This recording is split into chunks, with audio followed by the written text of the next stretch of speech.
Je bois pas, hein. Je fais un résumé de la double confrontation entre le Real Madrid et Arsenal, tellement ils les ont bu.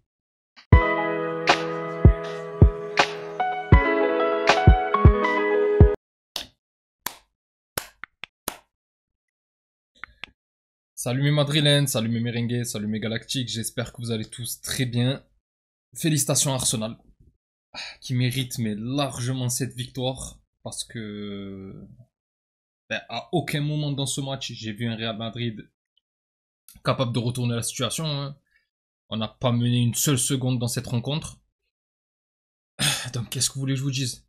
Oui, il y a des faits de jeu, mais même en dehors de ça, je crois qu'on a cadré peut-être 3 frappes. On n'a même pas cadré assez de frappes pour faire une remontada.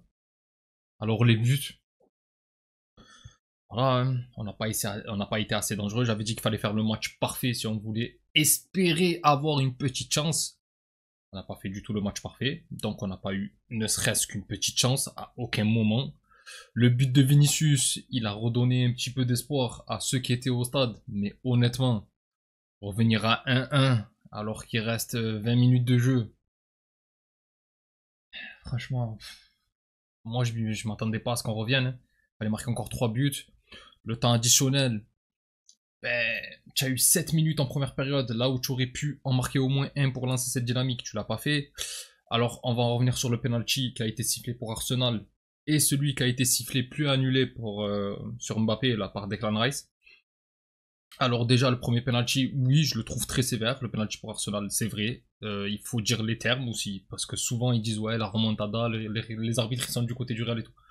Là pour le coup, je suis désolé mais c'est un coup franc quasiment rentrant, Courtois c'est Courtois qui fait l'arrêt, pas une seule seconde, je crois que c'est Declan Rice, non c'est Merino qui était au duel avec Raúl Asensio, il est, mais jamais de la vie il est en capacité d'avoir le ballon. Tu siffles, on va dire, un duel, mais jamais de la vie tu siffles penalty pour ça. Franchement, c'est généreux, mais à l'extrême.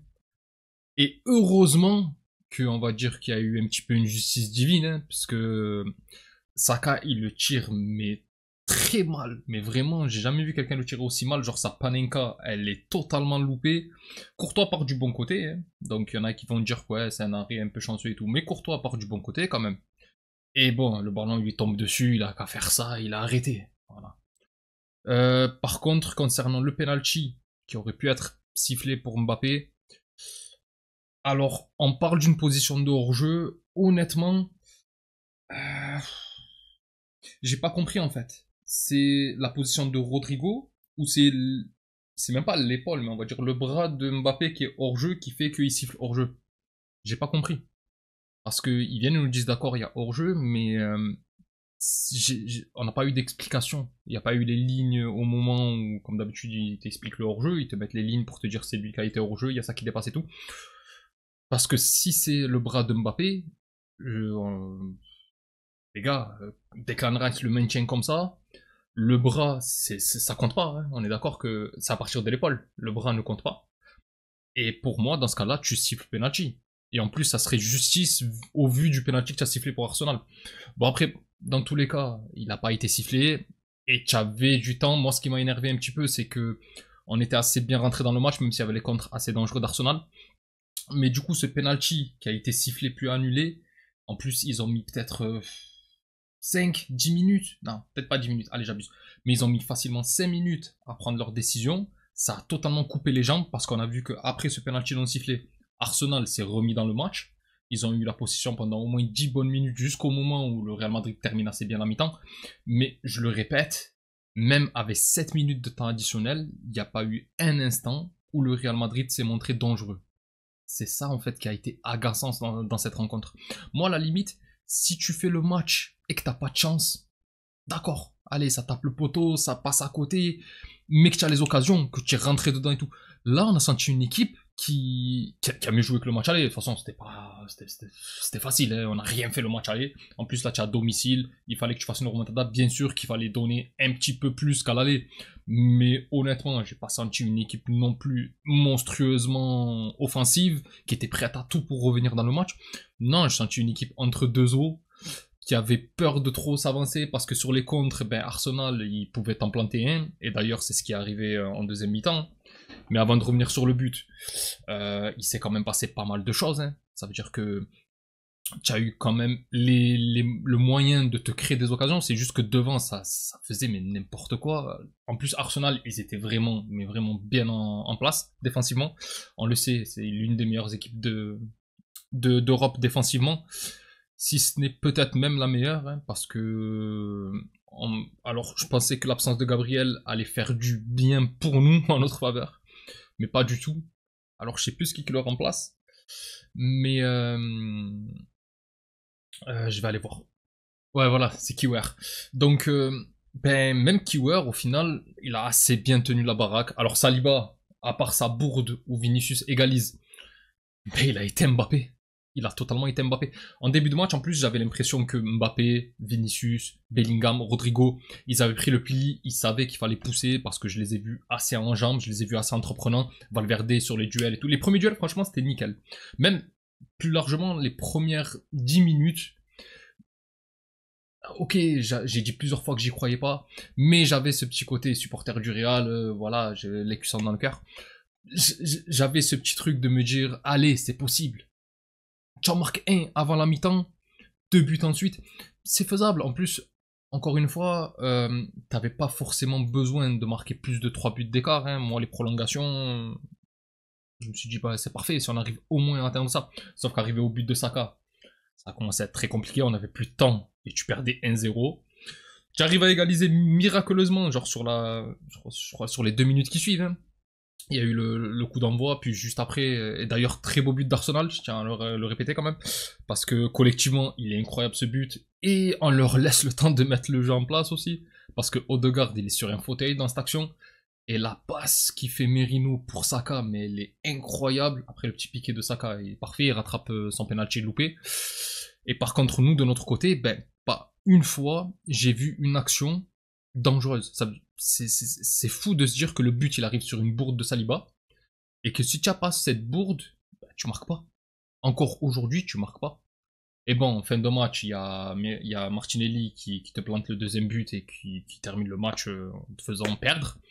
Mais bon, c'est totalement mérité parce que même en n'ayant pas la possession de balle et même en étant dominé, en voulant accepter d'être dominé, hein, parce qu'Arsenal a joué très bas, ben, au final, tu le perds. Tu le perds. Donc, c'est ce que j'avais dit au moment où je parlais des remontadas. Le Real Madrid, à chaque fois qu'ils sont sortis, que ce soit contre l'Ajax, que ce soit contre Chelsea en 2021, que ce soit l'Ajax en 2019, que ce soit contre City en 2023, le collectif d'en face a totalement défoncé le tien.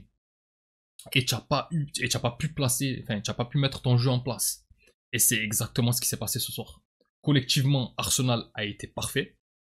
Et toi, en face, tu n'as rien déployé du tout. En termes de jeu, il n'y avait rien du tout. D'ailleurs, j'ai pas compris comment tu peux commencer un match comme ça sans Ceballos. Bon, j'en voulais un peu au fait de mettre Vasquez plutôt que Valverde en latéral droit. Au final, tellement ils ont joué bas, on n'a pas trop vu la différence entre Vasquez ou... Même Valverde, de toute façon, il revenait souvent pour couvrir Vasquez. Moi, juste ce qui m'a énervé, c'est qu'au moment où on avait la position de balle, tu avais Vasquez qui était au poteau de corner, il était devant Mbappé. Alors que quand tu étais en phase défensive, ben, c'est lui qui couvrait tout le monde, il était au poteau de corner, inverse. Genre jamais il a sa place. Sur un plan large, au bout d'un moment, je vois tout le monde bien aligné là où il faut. On avait le 4-3-3 en place. Et on avait justement, Vasquez, qui au lieu d'être à sa place, il était devant Mbappé. C'est abusé quand même. Va à ta place. En plus, au bout d'un moment, il y a Raúl Asensio qui a besoin de la solution de Vasquez, c'est lui qui le fait redescendre, c'est lui qui lui donne le geste de « Viens, j'ai besoin de toi ». Le mec, je sais pas, il veut quoi? Il veut qu'on l'envoie, il fait 1m12, il est pas extrêmement rapide, il est nul physiquement, il a des contrôles minables, aujourd'hui il a fait 50 contrôles, où le ballon partait il retourne à... Ah c'est bon, je sais même plus parler. Il m'a énervé. Il m'a énervé. Aujourd'hui je suis énervé. Je suis énervé. En plus j'ai eu un problème avec la caméra avant de commencer à filmer. Franchement les gars, c'est mérité. C'est mérité. Félicitations à Arsenal. Maintenant ce que j'espère, c'est qu'Arsenal ira au bout. Parce que moi à partir du moment où une équipe t'élimine, pour moi elle doit être championne. Ça veut dire que tu es tombé contre le plus fort. Parce que s'ils perdent le tour d'après, je l'aurai un peu mauvaise. Même si...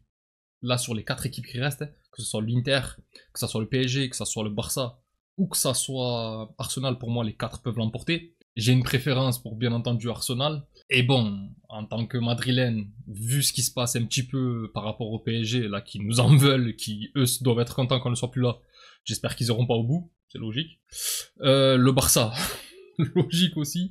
Honnêtement, j'aimerais bien que ce soit l'Inter, soit Arsenal, avec une préférence pour Arsenal, parce qu'en plus, ils ont déployé un très beau jeu, que ce soit à l'aller ou au retour. Depuis le début de cette Champions League, ils sont super costauds. À domicile, ils n'ont pas perdu un seul match. Ah, si je... Non, non, non, ils n'ont pas perdu un seul match. Ils ont perdu contre l'Inter, mais c'était à Milan. Et encore, je le répète, mais pour moi, ils avaient bien dominé, c'est dommage. Maintenant, là, pour les demi-finales, face au PSG, ça va être très dur, mais ça va être un très bon match. Je sais pas d'ailleurs si je vais pas faire des débriefs de matchs hors ceux du Real Madrid, parce que c'est vrai que moi, ces matchs-là, j'ai envie d'en parler s'il se passe des choses intéressantes. Je verrai à ce moment-là. Pareil pour le côté Inter-Barcelone, peut-être que je vais commencer à parler du Barça aussi, hein. C'est toujours intéressant de connaître l'ennemi. Maintenant, ce soir, j'imagine que les Barcelonais et les Parisiens ils doivent être aux anges. Il n'y a plus le Real Madrid dans cette compétition. Maintenant, ce qui te reste, ben, c'est la finale de Coupe d'Espagne face au Barça qu'il va falloir jouer assez bien, d'autant plus que là où on avait peur que Mbappé soit suspendu, au final, il n'a pris qu'un seul match de suspension. Il s'en sort pas trop mal parce que je le répète que son acte, il était assez violent quand même. Moi, je m'attendais plutôt à 3 matchs minimum pour dire les choses. Maintenant, Antonio Blanco n'a pas été blessé.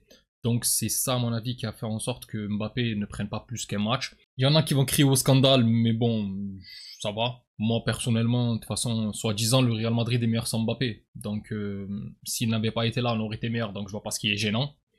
Moi, tant qu'il est là, ça me va. Maintenant, et le championnat aussi, il va falloir se concentrer sur le championnat. Le prochain match, c'est face à Bilbao. On n'aura pas le temps de trop tergiverser, même si, à mon avis, on peut avoir des remords parce qu'on n'a pas joué. On n'a tout simplement pas joué. On a une équipe, ben, c'est comme le PSG l'année dernière, c'est comme même il y a 2 ans plutôt. C'est comme pas mal d'équipes qui ont voulu aligner que des stars, comme le Real Madrid Galactique première version.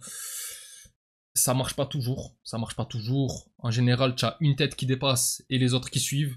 Là, pour le coup, tu sais pas trop qui est le leader de cette équipe. Tu as Mbappé, tu as Vinicius, tu as Bellingham, tu sais pas trop, en fait. Il n'y a pas vraiment de...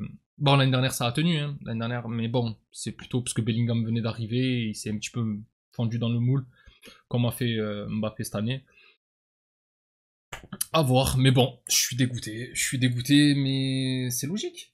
C'est logique. Arrivé à un moment, tu n'as que ce que tu mérites, hein. Ça fait des années qu'on joue un football minimaliste. Il fallait bien une saison où ça allait pas passer. Ben, c'est cette année. C'est tout, et c'est normal. J'ai envie de dire c'est normal. Si l'année prochaine on arrive encore à faire une saison de fou comme l'année dernière ou comme il y a 2 ans, moi pour moi ça sera pas du beau jeu. Il faudra oublier le beau jeu. Je sais plus, alors je ne sais pas si Ancelotti sera encore là, j'imagine que non.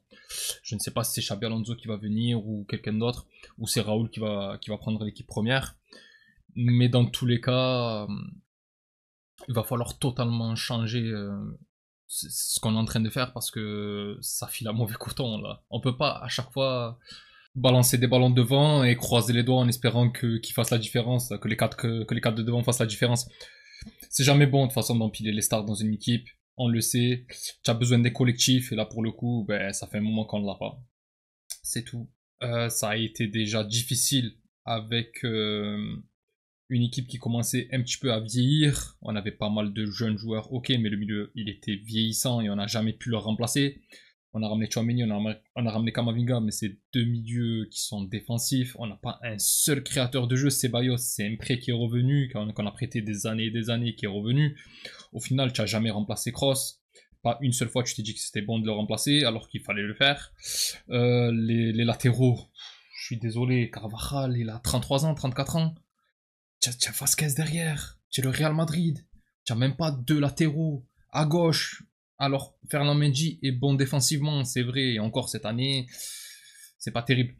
Mais Fran Garcia, ok, c'est un jeune, il a beaucoup d'envie, il se projette et tout, mais c'est pas au niveau du Real Madrid. En fait, nos latéraux actuels ne sont pas au niveau du Real Madrid. Aujourd'hui, on a joué avec Alaba parce que tu peux pas avoir confiance en Fran Garcia défensivement. Voilà. Et tu joues avec Alaba, un joueur qui n'avait plus joué latéral depuis 1000 ans, et qui se retrouve à jouer latéral en quart de finale de Ligue des Champions face à Arsenal à l'aller et au retour, alors que ça fait un an qu'il est blessé. C'est dire la confiance que tu as pour tes latéraux déjà de base. Voilà. Enfin bref, mes galactiques, je pense que j'ai tout dit. De toute façon, je suis dégoûté. C'est pas des matchs où on a envie de rester parler pendant des heures. Qu'est-ce que vous voulez que je vous dise? Il y a Mbappé qui est sorti blessé. Tu t'es fait éliminer très logiquement. J'ai pas senti comme quoi le Real Madrid avait vraiment raté le coche. Ben, peut-être oui, un petit peu à l'aller, parce que tu fais un match vraiment minable, mais tu perds 3-0, que tu perds même 1-0, hein, même s'il y avait que le but de Merino, parce que les deux coups francs, c'est quand même incroyable. Mais on va dire, même s'il y avait que le but de Merino, là, sur la double confrontation, tu mérites de sortir. Déjà, le match retour face à l'Atlético, c'est un miracle que tu puisses aller jusqu'au penalty et te qualifier. Si c'était pas en huitième, c'était en quart. Moi, ce qui m'énerve, c'est que ça fait depuis 2004, il me semble, depuis Monaco, qu'on n'est pas sorti. Et là, ben, tu ressors. 20 ans, 21 ans plus tard, tu te fais de nouveau éliminer et c'est totalement mérité. Voilà. Enfin bref, ma galactique, c'est tout pour moi concernant cette vidéo.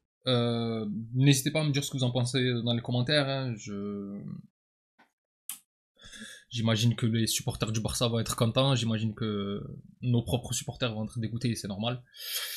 Maintenant, bonne chance pour Arsenal. J'espère qu'ils vont avoir plus de réussite dans la suite et qu'ils pourront passer face au PSG. Parce qu'on a vu que même si c'était un collectif ultra dangereux et ultra performant, ben, le match retour contre Aston Villa et eux aussi le manque d'expérience, parce que c'est une équipe très jeune quand même, ben, il fait que Arsenal ils peuvent faire quelque chose. Donc ça sera intéressant à suivre. Ça sera intéressant à suivre. De toute façon, celui qui va passer entre les deux équipes va le mériter. Il n'y a pas un délire de le PSG mérite plus qu'Arsenal ou Arsenal plus que le PSG avant même que la double confrontation ait eu lieu. Donc on verra à ce moment-là. Pareil pour l'Inter contre le Barça. D'ailleurs, l'Inter c'est peut-être mais vraiment la pire équipe pour le Barça. Donc comme j'ai dit, je ferai sûrement un débrief. C'est pas encore sûr à 100%, mais selon comment je me sentirai à ce moment-là, je le ferai ou pas. Mais bon, voilà, nous on doit se reconcentrer sur ce qui nous reste, c'est-à-dire pas grand-chose. La finale de Coupe du Roi, si possible, et encore, avec ce qu'on a montré sur les deux premières confrontations face au Barça, je l'imagine pas trop bien. Et en championnat, où il va falloir rattraper le Barça, mais bon, là aussi, encore une fois, je pense que c'est fini. Alors, c'est pas une saison blanche parce qu'on a gagné 2 trophées déjà, mais bon, il compte pour du beurre hein, quand il y a le Real Madrid. Et bon, ben, je pense que la saison est déjà terminée. On va voir quand même ce qui va se passer, mais je pense que c'est déjà terminé. Je pense que avec pas beaucoup d'espoir que fin avril, parce que le 26 avril on aura cette finale, fin avril, ben on saura si le Real Madrid a encore quelque chose à faire en cette fin de saison ou pas. Et si potentiellement ben, on peut au moins obtenir un trophée, parce que la Coupe d'Espagne, comme je l'ai dit, on la gagne pas assez souvent. Ça serait bien de la gagner cette année. Et puis voilà. Enfin bref, mes galactiques. Je vais me répéter, mais c'est tout pour moi dans cette vidéo. N'hésitez pas à vous abonner et à donner de la force. Hein. C'est gratuit. Et ceux qui le font, franchement les gars, je vous remercie. Vous êtes vraiment les meilleurs. Pour les autres, on se retrouve pour l'avant-match de la rencontre face à Bilbao de ce week-end. D'ici là, je vous souhaite une excellente journée ou soirée selon l'heure à laquelle vous regardez cette vidéo. Prenez tous soin de vous et encore et toujours, hasta le final. Vamos Real. Enfin, sauf ce soir. Allez, salut.